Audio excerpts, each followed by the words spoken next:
Welcome to the Strong, Single and Human podcast. A real look at single parenting, how to navigate the ups and downs of life with kids on your own while keeping sane. We cover all manner of subjects from domestic violence, dealing with childhood trauma, through to fussy eaters and how to help your kids become resilient. I'm your host, Claire Martin. Welcome. This week's guest is a mother of 4 adult children and a grandmother to 4 grandchildren. She was a single parent for the majority of her children's childhood, but is now a wife and serial entrepreneur, teaching finance principles, assisting her husband with his landscaping and hardscaping business, and also is a real estate investor. 3 jobs, pretty full on. After reading many articles on child abuse and cruelty, Sonja felt the need to reach out and help single parents. So she authored a new book called 10 Things I Wish I Knew as a Single Parent, Financial and Life Principles. And she is hoping and trying to reach 1 million single parents to help them. Welcome, Sonja. Welcome to my podcast, to our podcast. Thank you for joining us today. Thank you, Claire. It's such a pleasure to be on your podcast. Thank you for having me. I'm fascinated. I can't wait to get started. No, it's great. Oh, look, you and me have so many things in common, although your kids have all grown up. I probably could make a book as well, like you've written, about 10 things I wish I knew as a single parent, because it's just mind-blowing when you first go on that single parent journey. It's just like, oh my God, what am I doing? So look, tell us a little bit about your journey as such. Tell us about you being a single parent and how you dealt with it, because it's so much to tell. I'm going to try to condense it into this 1-hour podcast. Oh, I know. Well, as I mentioned to you, I was a single parent for the majority of my children's childhood. Pretty much their young years, their teen years. I unfortunately married somebody who was not capable of being a husband to me and a father to my children. So that left me in a bit of a bind. Many times we'd be together and he'd move out, move back in, move out. We'd just have this whole progression going on there. And we kind of constantly struggled with homelessness. That was a big deal. And then I realized later as my children got older, that they had kind of some emotional challenges too. I realized I wasn't there for them emotionally. I was just basically working all the time. I worked sometimes 2 and 3 jobs. I tried working nights, tried working second shift. I worked in the healthcare, and I thought that would work, but that seemed to be as much of a challenge as being a single parent, just the working. Yeah. Oh, yeah. Well, but this is the thing, isn't it? Like when there's 2 of you, when you're in a couple, you can like tag team as such and try and share the load. But when you're a single parent, that's it. If you're ill, the kids still need looking after. If you're like, you need to earn money, because otherwise you don't have a house. They don't get fed. They don't get the things they need. And then there's all the stigma around, and I don't know whether it's so much a stigma nowadays, I don't know, but the stigma around not having money to buy new shoes or new clothes. And so the kids are going to school in secondhand or having holes in things. And, we probably don't even think about it because we think we're doing the best we can. I mean, I know one of the challenges my son always said was he was hungry. And I'm like, how can you be hungry? I'm like cooking dinner every night. But you don't realize, like you mentioned, like it could be holes in the sneakers. We're not realizing there's peer pressure, there's bullying and things going on in the schools. And our children are actually being affected by us being single parents and not having all their needs met. So, yeah. I mean, some people are fortunate enough to have at least the other parent co-parenting. But if you don't have co-parenting, it's really a challenge. Oh, yeah. 24/7 is so hard. And so, it can be soul destroying. And it's unfortunate. I mean, sometimes I get frustrated and angry because I'm so tired. And, and you want to give your kids everything. And you're sort of going, but I'm knackered. I know. Can't do this. Need to just have an hour of watching iPad to give me a break. I spent, like you're describing right now, spent a lot of time just trying to compensate for that parent not being there. You're trying to make it up with things, and you think it's time you're spending with them, but not always necessarily. Because I realized I wasn't really there emotionally. I thought I was, but I wasn't.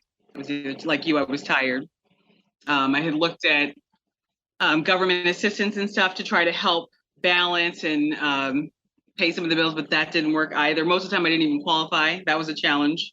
And we kind of talked about like me working at night. I would work at night. My son would sneak out in the middle of the night. I would work third shift at the hospital and he would be sneaking out. I try working during the day. And like you said, without the 2-parent family, all it takes is someone getting sick and forget it. It's all out. It's all over. So, and we had COVID, right? We had COVID about 2 months ago. Feels like yesterday, but 2 months ago. And I had to do 3 nights of takeout because I was so ill. I was in bed. We didn't get out of bed. We ate takeout in bed because I was so ill. And, so he thought it was great. And the thing is, I sat there and I said, it's 3 nights. It's not that we're eating 36, nights or whatever. It's 3 nights. And it's just to get us by. It's just to get us through. So let's try and pick Do you normally eat takeout or was that just because of COVID? Yeah. We do it as a once a week treat thing, usually on a Friday because Mummy's had a hard week and I can't be bothered. But some weeks we don't. Some weeks is and it sounds really terrible, but sometimes if my son wants pizza and he only eats half the pizza, I freeze the other half instead of chucking it. I freeze it. Oh my gosh. And he has it as takeout. It's that bad. He has it as takeout the next week because I can bung it in the air fryer and I can cook it in the air fryer and it tastes great. So that's I just freeze it. I agree. Why waste the food? And I don't know if that's something common to us as single parents or if that's okay. Most people do that. I don't know. But I did the same stuff. So I don't know. Yeah, I hate chucking food. I really hate chucking food. So yeah. No, you're fine. Yeah. So sorry, carry on. So you had this. Doing all these jobs and with 4 kids. What are the age ranges of your kids? What are the age differences? The eldest right now, I'm trying to remember. 29, 27, 26, and 22. Well, so let me put it this way. I don't know what you're taking, but you don't look as though you're old enough to even have a 29. Oh, that's so sweet. I'm probably the age to have a 29-year-old, but gosh. people listening to this can't see you. But Jesus, I want your tips. Wow, you are so. And I was exhausted a lot. That is actually one of the points I do make in my book. Is that working to the point of exhaustion? It's just totally unnecessary. Yeah, I think. I was knackered before I had kids because I used to work a lot before I had kids, and I never understood I've never understood exhaustion like it is when you have kids. You just you don't even realize you could love somebody so much and worry all the time about anyone. Oh my God! And my son goes, "Oh, you don't love me, Mum." He's at that stage of "You don't love me, Mum." God, my grandson says that. And, that's strange. It must be a thing. Yeah, I don't. Okay. It's a thing with kids nowadays. I don't know. Yeah. Or maybe it's just how society's got nowadays with all the parents working and you're not having and they're on their iPads all people day. At home so much. Yeah, exactly. I don't know. And I just said to him, you will never understand how much I love you until you have kids of your own because you just don't understand. You're absolutely right. Yeah, it's nuts. It's crazy. So anyway, enough of our single mum moaning or it's just experience changing, exchanging. So there was a struggle. Go on. There was a struggle to find good non-abusive childcare because when I would leave them with their father, that was always a challenge. That was an issue too, and then finding somebody to really take care of them. But I've been stable for 10 years. I think I mentioned. But then I haven't even thought about really my own single parenthood in a long time. And I'm a member of a local gym. And I started meeting a lot of single parents, not even realizing they were single parents. I remember, like, as a single parent, you would just hide it so well. Nobody even knows your situation. People wouldn't know if I was homeless. They wouldn't know I had kids unless I told them, like you just said. You can't believe I even have them. So I'm meeting people like these instructors I've had for a year or 2 years. I'm like, you're a single parent? Oh my gosh. I didn't realize it. And as I'm out in the field, I'm meeting with clients, and some of them are struggling to pay like $100 for the premium. Others are struggling to pay their mortgage and stuff. And I'm thinking to myself, I remember being in that situation and not having the information I needed to not be in that situation. And I just keep running into single parents on a regular. It is stressful. Well, it's stressful because you don't realize there's an answer. There's a lot of answers actually, and I didn't know there were answers either back then. So I said, you know what? Instead of trying to just tell people, I'm going to actually just write about it, and maybe they'll hear it that way a little better, you know. And some of them working 3 jobs. I'm like, oh my gosh. One time I'm doing a class, I'm exercising with Zumba or what I was doing, but I saw somebody's child sitting out on the bench while the parent is exercising. I'm thinking, oh my gosh, I used to do that with my kids. It actually made me cry. Oh, don't. No. That's what I'm considering, right? Because I've actually got a gym in my garage, right? Which sounds really bad, right? You said that, yeah. Like it sounds like it's really posh, right? And I live in a big mansion. I so don't live in a big mansion, right? I have basically if you do, it's okay. I have a couple of bell bars, a bench. One of the first things I got when I left my ex was a punch bag. Yeah. Good for you. No. It gets out the frustration. Oh my God, it was so good. And I picked up secondhand like I never can pronounce these things, like a cross trainer, like I was going to say an epileptic trainer. Well, I probably look like I'm epileptic on it, but like an elliptical, whatever. It's my husband got me an elliptical. Look at you. Yeah. You could pronounce it. I can't. Yeah. So I got one of those. So go on Craigslist and find stuff. The same thing. Yeah, exactly. Yeah. All of my stuff is secondhand. All of it. The punch bag, everything was secondhand. Sure.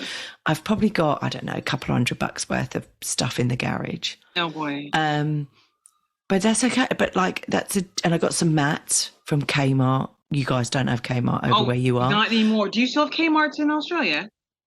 Oh my God, yes. Oh, okay. They're like great. They pretty much closed over here. Okay. So single mum heaven, right? Because you go in there and you can buy decent stuff at not much money. So I got like gym mats to go on the floor in the garage, and it's all kitted out. And so I haven't been in there for a while, I have to say, because it's winter here in Australia and it's bloody cold, which is probably a good reason to go in there now. But yeah. When my children were young, I just would babysit in exchange for a membership. And not during 9/11, I was in the gym with my youngest. I know exactly where I was, and I would just babysit in exchange for membership. And a lot of people do that. They teach classes for memberships. It doesn't cost much. And there's so many places they have great things for the kids. For us, it was a great outlet. We were part of do you have YMCA in Australia? We have it in the UK. I don't know if we do here. We probably do. Okay. Or something like it. Because I used to go to the YMCA. That was like a community gym that give you subsidies and things like that. And that's how I raised my kids. You know, and it was a great outlet for them. They'd have places they could rock climb and run the track and stuff. So, you know. Oh my God. And camp and all that stuff. Yeah, we don't have that over here. But my son used to have swimming lessons, and in the half an hour of his swimming lesson, I used to then go and swim. So I'd get half an hour swim a week, which was lovely. Oh my God, it was my meditation. But now he doesn't swim. Because of COVID, we didn't do swimming. That's actually one of the other things I didn't know when I was a single parent was meditating. I have learned to meditate in the last year or so. So it's been fantastic. Oh my God. Well, I did it before I had kids. I had a child.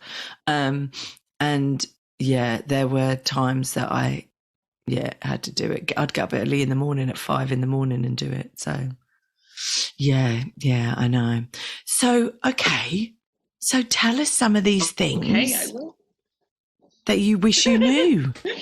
Well, because like, what are the top 3? Well, I was going to tell you why I wrote the book, I guess, briefly. I don't know.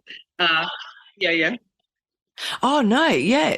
Like, that was more the journey up to it. Sorry. Oh, no. Okay, so what was the turning point then? Why did you Well, I write the realized that book? I didn't have enough information. I suffered, I think, primarily from a lack of knowledge and constant fear. Oh, yeah. I was always focused on the problem. Like we would go to the food pantries or find different ways, like different types of assistance. And I didn't even realize there was another way besides doing those activities. Running around, all day. One time I think we worked and snow shoveled for $25 all day. And that's ridiculous. What is that? What is snow shovel? Snow. Just shoveling snow? Shoveling snow, yes. Yeah. Oh my God. And I realized, and other times, even being homeless, I realized that's silly. I could have taken out, a personal loan or something, or a credit card, whatever. I was not using any sort of tools like that at the time. I was following certain principles, and it just left my family in the shambles. And then later, as I got into financial services, I'm like, oh my gosh, you're kidding me. These things are so simple, But you just don't know them, do you? And you go into survival mode. And I've known single parents who have not been able to keep up rent or whatever, and they've basically spent Christmas in a tent with the kids on a campsite, because campsite costs would be like $15 or whatever. And then they've rented a campsite spot, because normally they come with electricity, and they've put a tent there, and because it's Christmas, like December, January here is hot, right? So they've spent 2 or 3 months in a tent getting, going out and getting food stamps and stuff like that, and and being in a tent because they couldn't afford to pay rent or whatever, and that was their homeless sort of situation. But it's almost absurd being on a campsite, when you think about it. It's almost absurd. Like I just heard a story like that recently, and I'm like, are you kidding me? They're actually working at Starbucks. They actually had to give one child away to her ex-husband, and they're living in a tent in the mountains where it gets cold, and they can't even keep their clothes dry. And I thought to myself, first of all, you could take a shower at the travel plazas. Like, this is stuff I didn't know either. Secondly, you could get a second job. You could work somewhere that provides food or housing. There's so many other things you can do. But if we don't know the information that's out there, we just keep going in the same circle, like gerbils in a wheel.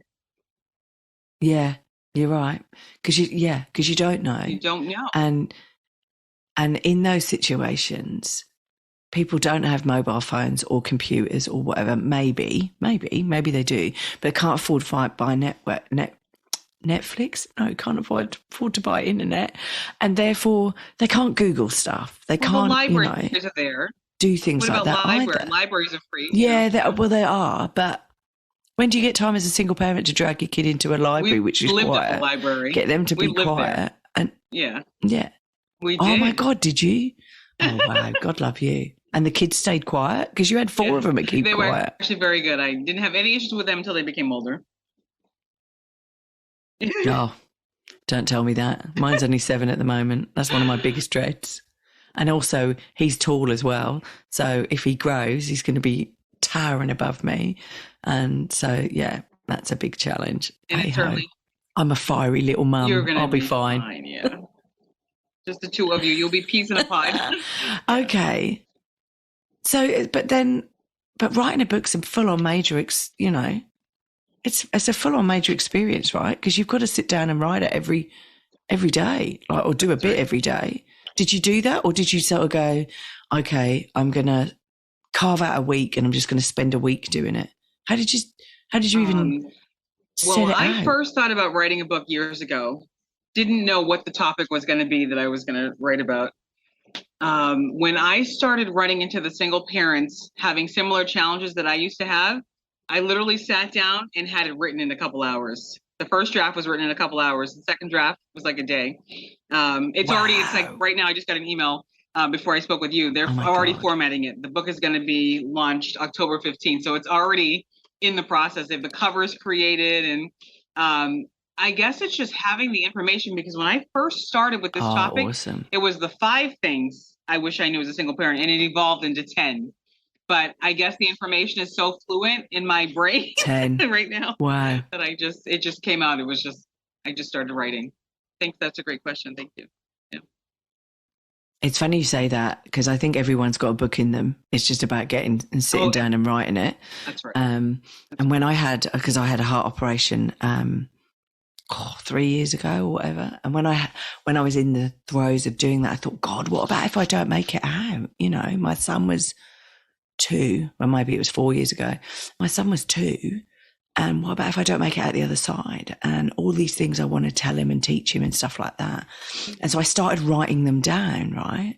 And so I have got somewhere on my PC a Word document that contains all these little sayings, like, I'm trying to think of one now, because but like things like, just do it. Don't, you know, in a way, feel the fear and do it anyway. Yeah. So those sort of things, as little tidbits to just for him to like hold on to. So I've often sat there and gone, should write a book about all of these little like things that you should say to your kids. You'd be surprised how much information you have in you, and the fear that you had about not, you know, passing away soon. That was a fear I had also with my kids. I'm like, the day my daughter turned 18, I was, thank God, you know, that I made it. I'm serious. Like, you're always worrying, like you're asking people, what if something happens to me? Bye at the door. You know, that sort of thing. But the Word document is fantastic. Google Docs.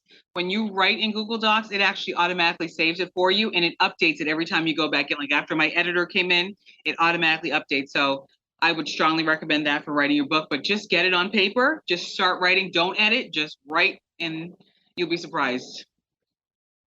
And then you can go back and edit, can't you? But you just get all out of your body first, and go from there. And I agree with you. Google Docs is awesome because you can access it anywhere. So if you're sitting on the train and you've got a phone, and you can access your Google Docs, and you can write a bit on a train or a tram, or we have trams over here as well, or on a journey anywhere, on a plane or whatever.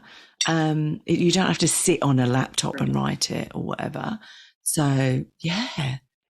Okay. So sorry, I sort of jumped ahead because I'm desperate to find out what some of these tips are, right? So come on then, tell us some tips. Well, some of the things I wish I had knew was that I didn't need to borrow $100 from people. I didn't need to run around and try to get money from this one and that one, that I actually had the information, tools within myself that I could use.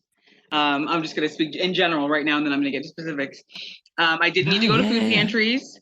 I didn't need to depend on the federal government for any type of assistance. I didn't really get any anyway. Even food stamps, I didn't qualify, but didn't need help paying my rent.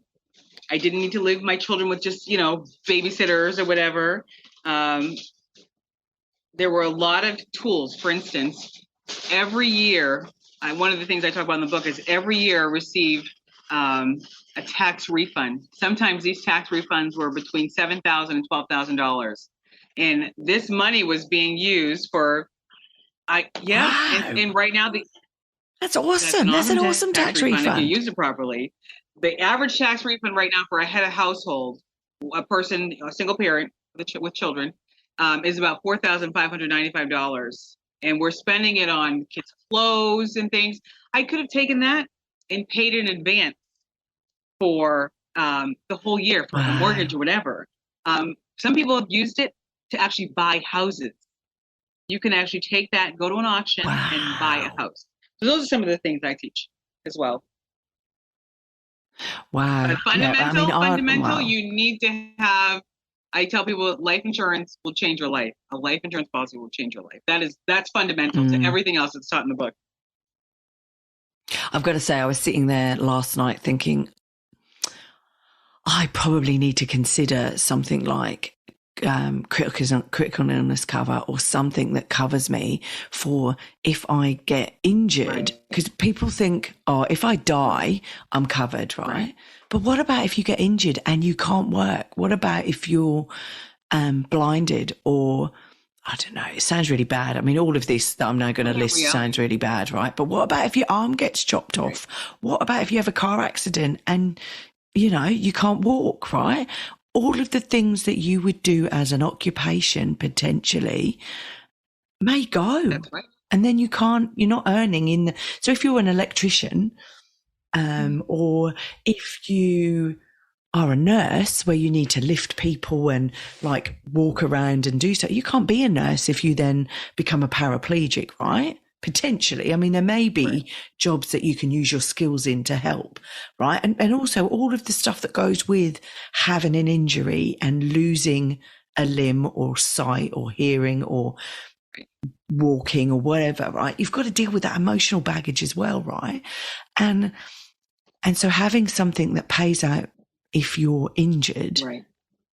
Is that because you're still alive, right? At the end of you're not dead, right? So that people get life insurance. So you're still alive, but you still got to survive. Right. You sound like it's a conversation I had with my youngest daughter, and just telling her, like, you're thinking, oh, well, I'm not going to die. I'm like, what if you live and now people have to take care of you, you know? And actually modern day life insurance, that's the very thing. You actually have what's called accelerated benefits, where if you were to become injured critically, if you had a car accident, if you became blind, like you just described, you couldn't take care of yourself, they actually would pay you for those things. And it's even better than that. Okay. You can actually pay for your house with life insurance. You can pay for your cars. You can pay for a lot of things. A lot of things I didn't even know. With all this money coming in, that was probably over $244,000 over the course of the time I raised my children, and nothing to show for that. Absolutely ridiculous. So. Yeah, no, exactly. And although it seems like you're throwing money to the insurance companies, right? You're only going to pay for 10 years, and it continues to grow with interest and dividends. You don't even have to continue paying after that. If there's nothing else like it. That's why I use that as a first goal. Oh, you're talking about you can invest it, but even just the basic permanent insurance, it's a regular payment. You pay a limited pay for 10 years. After you finish paying that, it'll continue to grow. It's not like putting it into, I don't know if you have 401k. Do you have 401k over there? I know your retirement. Okay. But it's actually. Oh, it's called super over here. So we have super. So your employer puts in like That's 10% great. if you're lucky, 10%. And so they put 10% of your salary in, and then you can add to it if you want each year, but majority of people don't. But it's now becoming a big issue over here because people are going, how much money do you actually need to retire? Because people haven't put money in, or they've had breaks or whatever. You withdraw it if you need it. Or at the moment, with COVID, with COVID, the government allowed you to take out a certain amount of money. But the problem is they took out money, right, spent it on rent and stuff like that. And now people have got pensions. I mean, if you're young, then God love you, you hopefully will be okay. But like older people, like in their 40s or whatever, took that money out, and now they might not have the pension to cover them as such. So and that's another difference between that and life insurance. Yeah. Same with the 401k in the United States is that you can put money in. If you touch it before the age of 59 and a half, you're going to be penalized. You can't. And if you withdraw the money, even for a hardship, you have to pay it back, but you can't continue to contribute to it. Once you withdraw, you have to pay it back first. And so, you're kind of at, up a creek. And then. So, my view is if you're doing anything, go and get financial advice. Right. This is not financial advice on this podcast, not one bit. Right. But if you're doing anything, these are things to consider. These are all things you can consider and go and seek financial advice and go, is it in, I am licensed. I am licensed to speak. Yeah. So. Yeah. So there we go. But just in case, don't sue me, right? I'm not giving you advice, people out there, but it's things to consider. It's tips and hints to consider. So, and that's really good. I have to say that's definitely something that a lot of people don't consider. And it's scary. And as a single parent, you do sit there and go, what if I go? And who's going to look after my kid? I mean, hopefully when they get to 18, you go, it is a bit like, thank God. Yeah. Okay, you're on your own. You can at least stand on your own 2 feet. Yeah. You've got a job. Happy days. But no, I know. Okay, cool. So what's next? What else did you learn? One of the things I guess I struggled with, we kind of talked about earlier with the guilt and trying to compensate, I guess, for the spouse. Mm. So, what about you time? How did you get you time for you? Because or did you? Because I try and, my son's with his dad this weekend, and I am so like high-fiving myself because I'm like, only because, right, like when you have children at home, yes, and you're a single parent, you just can't get on with the most simple stuff. I need to move a camera that's on my house, and I've needed to move it for the last 3 months. But because my son's been with me, so that's job number one this weekend is get the drill out, go up a ladder and move a camera that I've got, right? And it seems so simple, but it's silly it's stuff. I haven't had my own small children, but when I watch my grandson, it's the same thing. I cannot take a shower. I'm getting up to check on him in the middle of the night. You know, it's pretty much the same. I would say one of the things I needed the most, though, or how did I get time? We would have time with friends. The gym was definitely always an outlet for us. Oh. It was a place for them to go and do their kid stuff, and for me to go and get some time to myself. Walking, we'd get involved with community groups and stuff, churches and stuff. One of the things I definitely know I needed the most was to meditate, like I mentioned to you earlier. And that would definitely give you more the ability to care for the family once you're just like centered, breathing, not focused on the problem, but just, realizing there's a solution. And like, so when did you used to meditate though? Because like I said, I used to get up at like 5. Okay. And like get up but then I'd get up at 5 and creep around the house because I was like, I need to meditate. I need my 20 minutes, half an hour, right? Please don't wake up. And I couldn't, and like sometimes I do go to the gym, like go to my gym in my garage, but sometimes I go to the gym in the garage and work out, and then I'd hear, and then my son would come through and like make me jump out of my skin, right? Because he'd come wandering outside, Mum, like, where are you? Well, and I'm only out, I'm in the garage, right? But my garage isn't connected via the house, right? So you have to go out my back door, walk along the back of the house to get into my garage, right? So, yeah. But he knew I was, like I said, if I'm not in the house, go to the garage. So he knew that, but it used to still freak him out a bit because he'd think I'd left, which there were times where I thought, maybe I should just go for a big long walk. Can I get on a plane? But yeah, no, never leaving. But so when did you used to meditate? It varies on what my schedule is for that day, Susie. Typically I do it before I check like the bank accounts and things like that, but sometimes it can be 5 a.m., sometimes it's 6 a.m., sometimes it's on my way to get on a plane, sometimes it's on the plane, and it's just, I just use videos and I recite, do a lot of affirmations and things like that, and it varies. Sometimes my husband's driving and then I'm sitting in my side, and we have one today. I just got a meditation. I get a lot of them through YouTube, and she said, don't do this one while driving. You can do it while doing household chores, but not while driving. So I didn't do that one. That one's an hour. I have to sit still. Yeah, most of the time I'm laying in my bed. Yeah, I've got to sit in a quiet. At nighttime we do another one, but some of them are 10 minutes. Some of them are 20. Some are 30 minutes. This one's an hour we just got today. Typically you find time. You make time. It's very important. Yeah. Oh my, I discovered float tanks. Oh my God. I haven't had one for a long time. Float tanks. Oh, best meditation ever in the world. It's an hour of laying in floating in a tank of like salty-ish. It's like floaty water. I don't know what's in it. So, but you can have it dark, or you can have like lights on in it. I have it dark, pitch dark. It's very weird. I'm obviously strange. Wow. But it's like a little cocoon. It's like a little cocoon, and you get in and you close the lid down. You don't need to, but I close the lid down, and you can have like these different coloured lights going, or you can just have it dark, right? And have it dark, and they play like meditation music through, and you just lay in this floaty water. How do you concentrate? It's like, oh my God, it's fantastic. You just meditate. Well, initially when I did this, I was like, okay, this is a bit weird, and I just concentrated and on my breathing, and then you just meditate on your breathing or the music, because the music helps.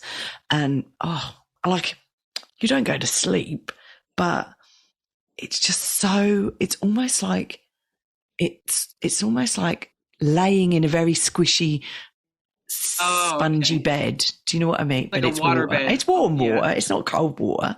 But but it sort of envelops your body and like, they're awesome. That's an hour, right? So you've really got to not have the kids. Which actually reminded me, maybe I'd do it this weekend as I haven't got my son. That's right. Go for a bit of a floaty. I have to see if I can book in somewhere. But so stuff like that. I had to get rid of a poverty mindset also. That was kind of the biggest thing, like just always being afraid. Oh, wow. How did you do that? It took a while. Being stable certainly helps because you're still afraid of, like, even just buying more than 4 rolls of toilet paper can be challenging. Going to, I don't know if you have Costco and Sam's Club, you have Kmart, but buying things in bulk, you can be scary for a single parent. I love Costco. But the reality is you're saving yourself time and energy. You really have to realize, I'm going to have what I need when I need it. And it's been an evolution. Yeah. You don't want me to open my office cupboard because it's stuffed full of crisps that I use for my son's. So a box of crisps, toilet rolls stuck up to the top of the wardrobe. God love toilet roll. You know, it's been a pandemic here in Australia. The first things that went was pasta, toilet roll. But, you know, I buy mine from Costco, so I didn't have a problem. But, you know, but it's stuff like that. You know, like I'd have to buy toilet roll for I buy toilet roll maybe every 3 months, 4 months. Great. You don't have There's only 2 of us. Yeah. And I think also, so, you know, $20 a toilet roll. I spend I don't know, maybe $60 That's on toilet roll a year. I don't know how much that saves me. It saves you time and energy. Oh, we're only a one-sheet family. No, that's my grandmother. No, I'm lying. That we're not a one-sheet family. Used to say that growing up. Oh my gosh. We're not a one-sheet family, but use one sheet. Only use one sheet. No. We're not a one-sheet family. But noodles. My son loves noodles. They do boxes of them at Costco. So I buy a box. It's the noodles. They keep forever. But Costco does cost. Costco, do you know, that's, so I'm English, right? I'm not Australian. And when I said Costco, that's like my old accent coming out there. Costco. So it's okay. Sorry, you wouldn't know that. What did you struggle the most with as a single parent though? Because there's a lot to struggle with as a single parent. I think mine is getting me time because I'm working and then I have my son a lot of the time, 24/7. So getting me time is full on. But what did you start? What was the thing that you struggled with? I think the biggest thing was probably guilt. There was always this me trying to compensate for what their father wasn't doing. So trying to compensate, whether it's taking those huge tax refunds and give it to, buy them things with their clothes, shoes, whatever they wanted to do, as opposed to investing and thinking long term. In Japan, they think 300 years out, just thinking longer. I think definitely guilt was always the biggest thing. And leaving them with people, trying to I would try to condense 40 hours in 3 days. That wouldn't work. Working when they were in school. So I think the biggest thing was just not having enough time with them, always feeling like you weren't doing enough. Yeah, no, that's fair enough. And but how did you deal with that though? Did you just go, right, I've just got to get on with it because there isn't anyone. I mean, and I agree. Well, a mummy guilt, parent guilt, I can't just call it. I mean, I know the media call it mummy guilt, but I'm sure dads have the guilt as well because maybe I know maybe exactly. Who knows? We're a bit more emotional. But but I mean, therapy is always good. It's always good to just have other people to just kind of bounce it off of. We had support groups, we had churches and things that certainly helped a lot. Oh, do you? But they're helping you. I have to agree with you. Get out there, people. Right. They're basically helping you maintain your current situation. You're not really progressing. You're just kind of staying in it. So you get groceries from people, you get Christmas gifts and stuff. It just kind of keeps you in it. It's not really helping you to get out of the situation. And that's kind of why I'm writing books, so that people will get out of the situation, improve their lives. And, take it to the next level, I guess. Yeah. No, that's fair enough. But I agree with you.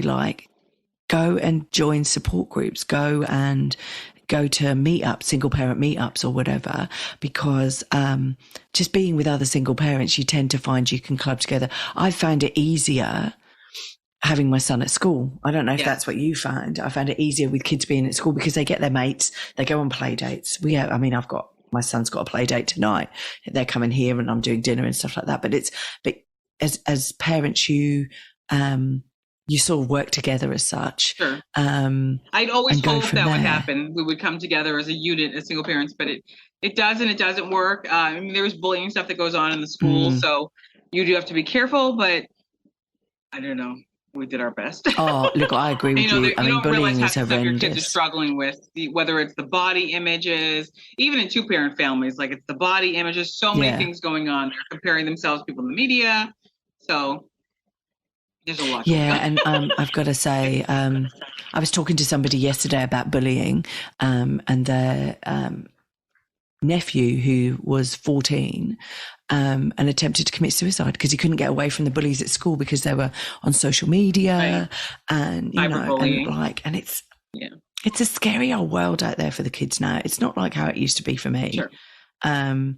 We just used to, you would face your bullies, whereas when it's virtual, it's just not great. With all of this, then, what did you need as a single parent the most? What did you need beyond meditating? That you didn't have. I guess we needed to find affordable housing. Sometimes we lived in an apartment, a flat, I guess you could call it, and there were so many other options. There are, mobile homes, manufactured homes. There are so many other things we could have done as opposed to paying an exorbitant amount of rent or for a mortgage or whatever. One time we were in a 5-bedroom house. There's so many other economical ways we could have managed that had I had that information. So I needed more information is always the thing I needed. And do you have house shares between single parents as such? Where we have over here wonderful Willow in Queensland set up a website called Share Abode, which is for single parents who are renting a property. Here we go. This might be an idea for you in the US. Wow. So it's single parents who who have a house, who basically went for a divorce, separated, and basically they have a big house. Maybe they have a 3-bedroom house, but it's only them as a parent and their child. All right. So there's 2 of them and they've got another room. Right. And so potentially they want to share their house with another single parent. So it could be that it's another parent with a single child, with one child or whatever, or you could club together as single parents and, have 2 moms or 2 dads or whatever that then can't afford to rent a house together, but can't afford to rent a house separately, but can afford to rent a house together. So they're like a family unit. So you've got 2 parents there and the kids, and you all live together as like a blended family in a house. So it means that as a single parent, you've got somebody else to help you with the kids, because if you want to go out, the other parent can look after the children. Well, and it's an agreement. Right. So it's almost like a contract that you come together with as a single parent. It was something I with another single about. parent. I've never seen it long term. Like for 2 months here, somebody would let you stay with them 2 months there, 2 months there, but it was never anything like you're describing as a contract, something long term, but it's always something I had dreamed about doing, where we share the expenses and share taking care of the children. It actually didn't work out very well. A lot of times people were either abusive or something in that situation. So it was very difficult, actually. Yeah. Or it just doesn't work out for long. But this is the problem. Right. That's why you sort of pull through. You pull up a contract. It sounds wonderful. Sounds cool. Yeah. Yeah. I mean, some of them over here have worked out for years. And I suppose if it works and you're with a friend. I mean, it's different when you're living with them. Let me put it this way. It's different when you're living together. But if you can find somebody Absolutely. who's compatible with your child and their child and how you live together, Exactly. then it's a little bit different dynamic when you have children to when you're in a shared house and you're single. But I'm learning about a lot of organizations right now that I never heard about before. So there's a lot of stuff out there, various countries and stuff, Canada, UK, Australia. And there's a lot of programs. Well, if I had known back then, oh my goodness, that would have been fantastic. Because there's a lot of things in the church where they have like get-togethers for dinner, but living together, really taking care of actual everyday practical things. That's important. Living together, sharing housing. That's fantastic. Yeah. I'm learning about it now. I didn't know at the time. Well, that sort of. Yeah, no, I know. So where could a single person, apart from buying your book, where could a single person go and find out this information now? Do they go to the local church? A lot of it I don't think is made privy in certain areas, because I never heard of it. I didn't even know about life insurance actually until the last 5 years or so. Wow. It's funny. And I talk to people all the time with the same, they didn't know either. So it's not information that's made privy for everybody. It's typically known when you're doing private banking. It's well known in that community amongst the banks, but it's hard to find the information, I guess. That's why I'm writing the book. Wow. Which is great. This is great. Who's got a book, who's got some practical information as well. But for the way I'm describing it for single parents, it typically is not out there. So. Wow, we should change that. You and I should get together and change that, shouldn't we? That's the goal. But yeah, no. Yeah, exactly. So what shouldn't you do though? Is there stuff that you shouldn't do? Because I know we're going, well, what should you do? What were the things you needed to know? But like, is there stuff that you shouldn't have done? Definitely you don't want to neglect your children.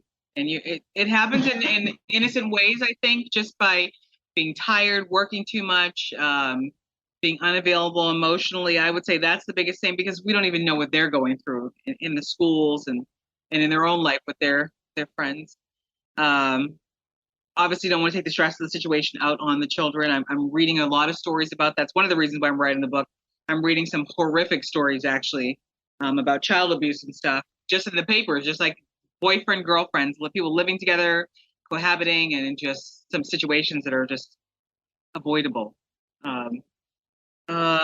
You want to use discretion, I guess, and wisdom with what you communicate to your children. So you don't want to just, give them everything. They don't have the information. They can't really process a lot of that adult information. Well, that's true, because they're not emotionally mature. You definitely don't want to work yourself to the point of exhaustion. Right. Yeah, they're not emotionally mature, are they? That's right. And we want them to enjoy their childhood.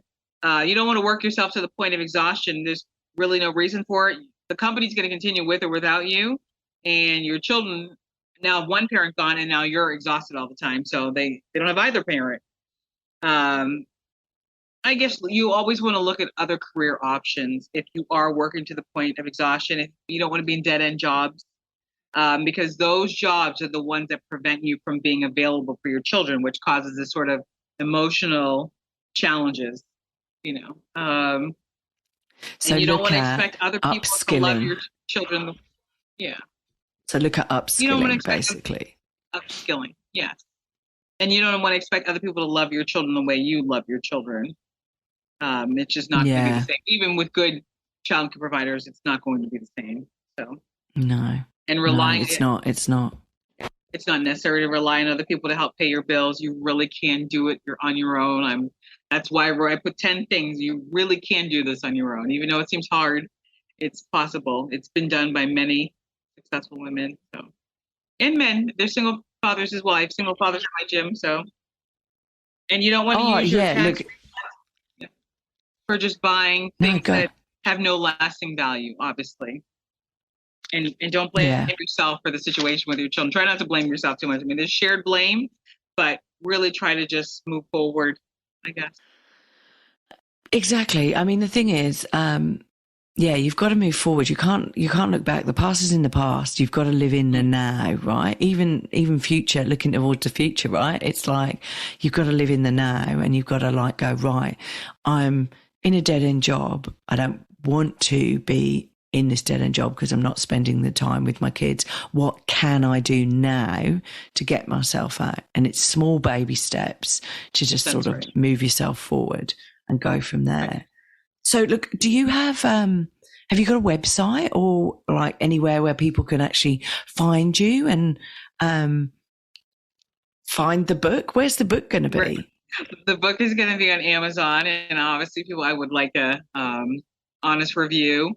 But it will be launched October 15th. I'm going to be doing a lot of things for single parents, like promotions and different giveaways and things like that. Right now, I wanted to have a cohesive message first for this book before I start launching a website, but the website will be out in the next month or so. Oh, okay. All right, cool. Now the book is it's almost ready. So let me know the address. Logos and stuff, and I'm like, okay. Let me know the website address, and then basically, right. I'll post it on the actual podcast when you've got it set up and ready. Thank you. No, that's good. That's good. So, one final question to ask you. Yeah. What book would you recommend to my listeners and why? And it can't be your book. Sorry, I know, of course. It can't be. We've plugged that enough. I do recommend Money Hacks by Larry Steinhaus. Oh, wow, the reason I'm recommending this book, because it gives you practical, powerful, simple tools, similar to my book, but it gives you tools to become financially free. Like I used to listen to gurus all the time, be strong, do this, you can do it. And that would be great. But Larry actually was a single father. Wow. He went through bankruptcy and he's done I don't even want to say a 360, I guess you could say 360, but he did a 180. He's completely changed the situation. He's got a school for investing. I mean, his whole life changed around. And he helps other people at the same time. So single parents really need practical, actionable steps. Yeah. And that book provides it. It's called Money Hacks by Larry Steinhaus. So with two books in conjunction, you definitely are on the right path. Yeah, no, definitely. And that's the thing, isn't it? With a book, you can grab it and get into bed and read it while the kids are asleep or whatever at night. So you can sort of do those sort of things. Same with podcasts, everyone. But, you can listen to podcasts and stuff like that while cooking dinner or whatever. That's what I do. I just any spare moment, any spare moment. Absolutely. Like, yeah. No, and it's I agree. an easy read too. It's an easy read. Like it's packed with so much information that, oh my goodness, you probably won't be able to put it down. So Yeah. No, look, thank you for that. I will definitely be picking that up and having a read of that and your book. Look, thank you for coming on the podcast with us today. It's been really interesting speaking to somebody who's gone through a similar sort of thing that I'm going through at the moment, which is great. Well, not great that you've been through it, but great that we've been talking. And look, thank you. So look, it's evening for you because you're in the States. It's I'm 8 not a.m. finished. Gotta go to a meeting. Oh my God. And it's 8 a.m. for me here. So I've got to get my kid out of bed and get him off to school. So look, thank you so much for coming on board, speaking to us today. And have a good meeting. Have a good evening. Don't work too hard. Thank you. Thanks for listening. If you've enjoyed this podcast and you would like to hear more, please hit subscribe wherever you like to hear podcasts. If you would like to support us further, share this episode with your friends and family. And finally, drop us a review on iTunes, as I'd love to hear your thoughts, comments, and ideas. It all helps me to understand and produce awesome content you want to hear just like this.